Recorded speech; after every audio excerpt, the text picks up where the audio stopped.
let's take a look. First, we've got population. The world today has 6.8 billion people.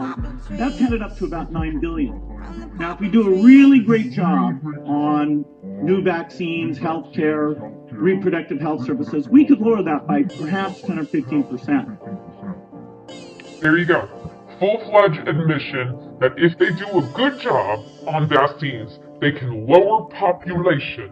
Now let's read this. I have previously reported that Monsanto has partnered with the Department of Defense to use a proxy third-party company to develop a vaccine against Ebola.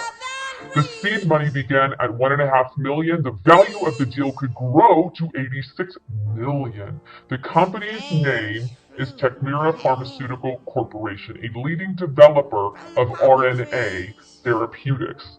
TKM-Ebola on anti-Ebola virus RNAi therapeutic is being developed under a $140 million contract with the U.S. Department of Defense's Medical Countermeasure System Biodefense Therapeutic Joint Protection Management Office.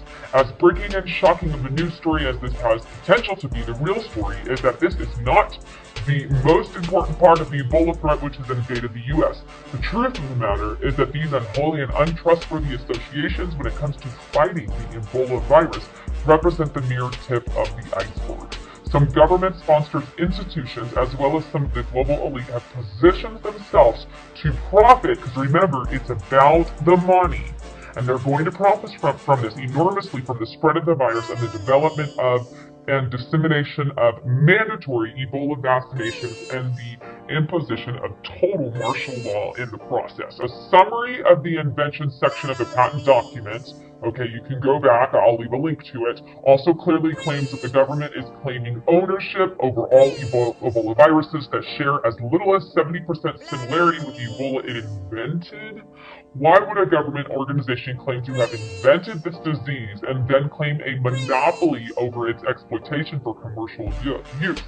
Good question. In other words, it is clear that the CDC plans to claim royalties on an Ebola vaccine. You get it? Gates has announced that he plans to vaccinate every child in the third world with multiple vaccines. Do you realize the enormous profits that can be realized by vaccinating every child in the third world?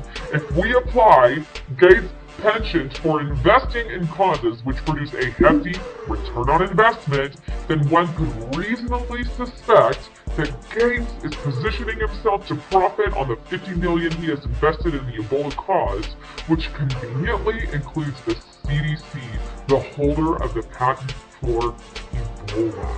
It's about the money. They want the money. They're going to get the money.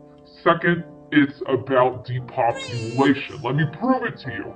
I came across this right here. Now, this is on newsweekly.com. But back in 2006, scientist calls for the death of humanity. And he gets a standing ovation for this thing, for making a statement.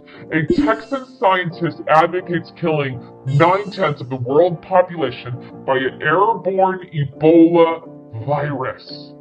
Why would a scientist stand up and specifically say Ebola, okay? And this is eight or so years ago, okay? Back in 2006. And now we're having a pandemic of Ebola. What is an award-winning Texas scientist was giving a standing ovation after he advocated the extermination of 90% of the Earth's population by an airborne Ebola virus. Hey, if those idiots are standing to kill 90% of the friggin' world, kill yourself! Get rid of yourself for crying out loud. If you think you're a cancer on Earth, kill yourself. Be my guest. You're gonna stand for this guy? Heck no, I would've thrown tomatoes at the guy and probably ran him over with a... I don't know. I wouldn't murder the guy, but heck, I'd go, here, I'd give him a knife to murder himself. Why don't you start us off, little Mr. Scientist? Okay, because you ain't nobody special, but apparently he thinks he is, and here we are in the brunt, 8 years later, with an Ebola pandemic on our hands. And here's one more news report, so you know it's not just one. LifeSiteNews.com, back in April of 06, FBI interested in Texas doomsday ecologists who said Ebola, the solution to human overpopulation. It's people like this that tick me off. There are lots of labs out there that are actually able to make viruses. Why would